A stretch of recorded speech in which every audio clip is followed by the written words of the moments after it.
Hey, what's up everyone? This is Siri Emerald. This will be an unboxing video of the Hot Toys Marvel Avengers Age of Ultron, Iron Man Mark 45, MMS 300 D11. The D11 means it's a diecast figure, so let's get out of the box. Alright, on their diecast figures that I've seen, this is the style of box that they use. So it's got the Sideshow exclusive sticker up here, Marvel Avengers Age of Ultron, Iron Man Mark 45, that's XLV, MMS 300 D11, 1/6 scale collectible figure, MMS Series Diecast Series. On the back of the box, the names of all the people that are responsible for this figure. And on the bottom of the box is the warning about choking hazard and not recommended for children under 5, as it's an adult collectible, not a toy. And on this side of the box it says Iron Man Mark 45 with the image of the figure showing his repulsor hand. And on this side of the box we have the repulsor hand with his Marvel Avengers logo. On the top of the box it says Marvel Avengers Age of Ultron, and on the bottom of the box it says absolutely nothing. And again, as has been with our diecast figures, we get the Mark 45 cut into the styrofoam box, and on the back is the cutout for the other storage. So in the comic books, Tony Stark made an armor that actually came out of his body, more or less, and it was called the Bleeding Edge armor, and it was a really, because it was him, it was very form-fitting. I don't know if that's how you would say that. How much more form-fitting can you be than your own skin? And so they didn't do that in the Marvel Cinematic Universe, but this armor is very similar to the way the armor fit him in the comics. The Bleeding Edge armor is what it was called. Little on-off switch. This faceplate is not designed to come off. It did not come with a Tony Stark head sculpt. Remember, in the movie, this just retracts right back into the suit itself. Also like that this gold is more shiny than the others. It's very reflective. Now they have these shoulder pieces here that actually pop off. You can pull them off right here if you're careful, and they'll lift right up. But they don't give you any missile replacements or anything along that line that might have gone in there. So these do come off. There is something that you wanted to do in customizing your figure. This chest piece also comes off, and it comes off really easy.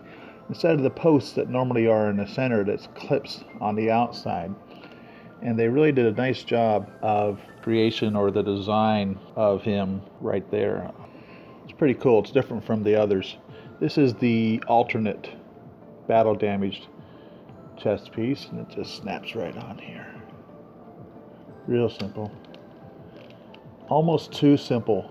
If imposing it, it's easy to knock that off if you're not paying attention to what it is that you're doing.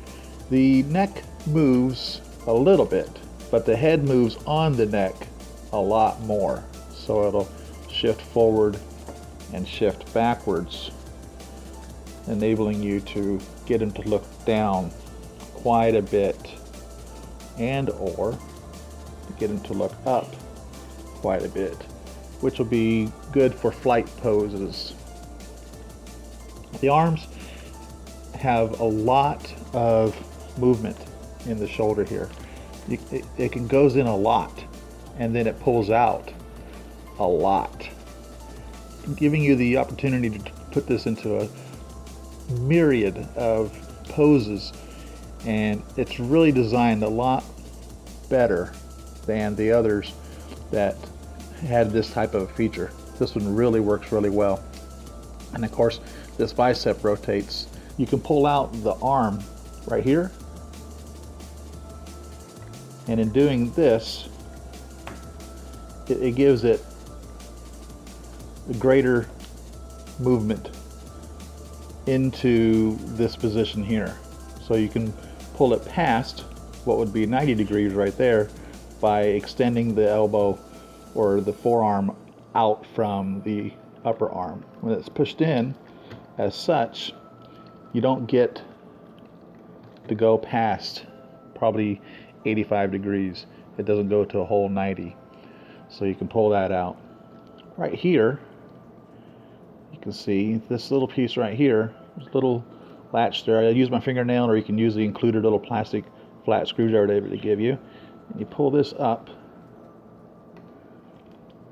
and it's the little laser light in there. And then you would just attach one of the two included laser lights right in there. And this will give him the appearance of firing a laser. Now, the hands are removable as the others. It comes with the fisted palm. But you can also put on there the repulsor palm, the articulated palm, and a thruster or firing palm. It works just as the others, just snaps right on there.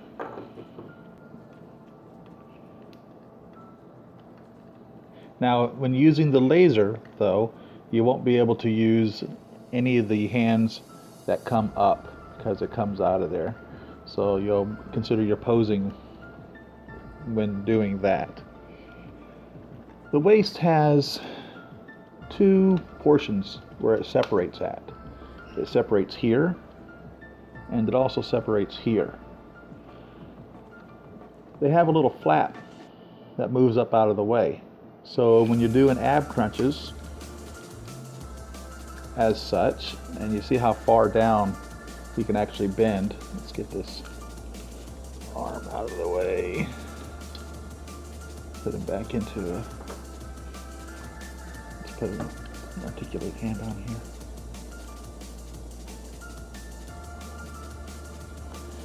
So to give you an idea, that's standing up straight, and now we're just going to bend him over at the waist. And you can see you can bend over quite a bit. This little flap moves up out of the way to overlap so that it doesn't do that. What it also does is gives you the opportunity to twist him around into different positions as such. He really can be moved quite a bit in that area. Also, like on the Mark 42 and the Mark 43, you have a little button in the back to drop his hip to be able to put him into the 3-position pose, or to give you the opportunity to move his legs better. And his legs are really jointed well. These pieces move out of the way like we've seen in the last couple of die-cast figures. This thigh piece really has even greater movement, and it's attached better inside there than on the others. The foot also, for doing the poses, can extend down just by pulling it like such, and by doing that it affords you the opportunity to be able to put it into almost a flat, which is similar to what we've seen with the Mark 40 shotgun. So for flight modes, especially if you're going to use the included fire sticks or thruster flames on the back of it, for flight you have that option to do that as such, which gives it the ability as well for great ankle pivot. I mean, there's a lot of movement here. The little toe goes up a little bit.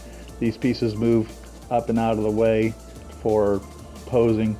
I mean, they really put a lot of thought into this as they continue on in their development of these Iron Man figures. They get more and more advanced or better at making the articulations posable. The knee joint actually is 3 jointed.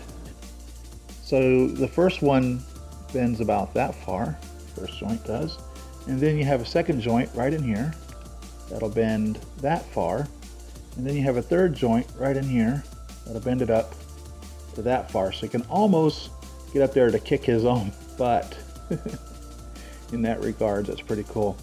His thighs and his hips are so well articulated now that you can actually put him into a sitting on the ground, flat pose, hands on knees, toes together almost position. So it almost looks like what I've seen Spider-Man do in some of the comics, where he's kind of flying through the air similarly to this type of a thing. And so that's pretty cool. I mean, you can have him sit on the ground just as such. They really made these articulations beautiful. And what's exciting about this is if they're doing this with Iron Man, gosh, what are they going to do with Spider-Man when they finally release their next Spider-Man from the Civil War movie, which I'm really anticipating them doing. I'm hearing all sorts of rumors and such that it has to be in a multi-pack. Big deal, multi-pack it out. How many Hot Toys have been put into multi-packs? A lot. So that's no biggie for me. Put it in a multi-pack. Put Spider-Man with Captain America. Put him with, I don't even care who. Put him with Giant Man. When we get a 1/6 scale Giant Man, that'd be cool. His air brake flaps on the back are very well hidden. They don't stand out like they do on some of the other figures. So I just kind of reach here on the side to get that one out like that. And then this one right here. And the same thing over here. Just reach over from the side, pull it up like that. And this one right here. These don't go up very far. That's about as far as those go. These don't go out very well or very far either. And I like this little design under here. It's really cool the way that they did this. Your battery piece is in here for the chest. And your on-off switch is right there. And on the arms, and there's your on-off switch right there for the batteries that light up the repulsor thrusters on his arms. And again, I really like how everything is designed. I mean, it looks like a body would be. So, you know, a lot of people were referring to this as the bleeding edge armor, which was the armor that actually came out of his skin. And it's not. It's not a bleeding edge armor in that regard, but it sure looks like it could have been if that was the avenue that they wanted to pursue in that regards. I also like, and again, this is a great improvement over the other die-cast figures. They've really hit the nail on the head, in my opinion, as far as the die-cast figures go. With this, he stands up really well. And even with all of those articulations on his feet and everything as such, when you put him down, he can be buttoned up quite well. And then you don't even see for the most part, the seams on where they are. Everything literally just comes together aesthetically or organically, however you might want to describe how everything just buttons right back in, blending all together. It comes with an Ultron Sentry, which has a head that can be rotated all the way around, and the head is removable. The shoulder as well can be rotated, and it also is removable. Diorama base has the two different poles, and they put a really long screw on it this time to be able to reach all the way down in there. So you'll push it down there and then just twist it in place to get it to lock in to where it needs to go. And so you won't be able to use the other poles in this, only the one of the two poles that it came with. You get the support that goes in between his legs or around his waist, depending on how it is that you want to use it. And here's all his accessories. You get the 4 pairs of hands. So 2 articulated hands, 2 fists, 2 repulsor hands, and 2 firing thruster hands with the flame coming out of it. You get the 2 flame for his feet, 2 laser blasts, interchangeable chest piece, and the Ultron Sentry. Thanks for watching, everyone. Leave your comments in the section below. Tell me what you think of this figure. Will you be adding it to your collection? Follow me on Facebook at Siri.Emerald and at Twitter at Siri Emerald. Follow me on Pinterest and Instagram. To be a supporter of mine, you can find me on Patreon. Subscribe there. Even at $1 a month, every little bit helps. Believe it or not, YouTube actually encourages Patreon subscriptions. To see more of my videos, you can click the subscribe button right here. And to see the last 2 videos that I made, you can click them right over here. Thanks for watching, everyone. See you on the next video. Happy collecting.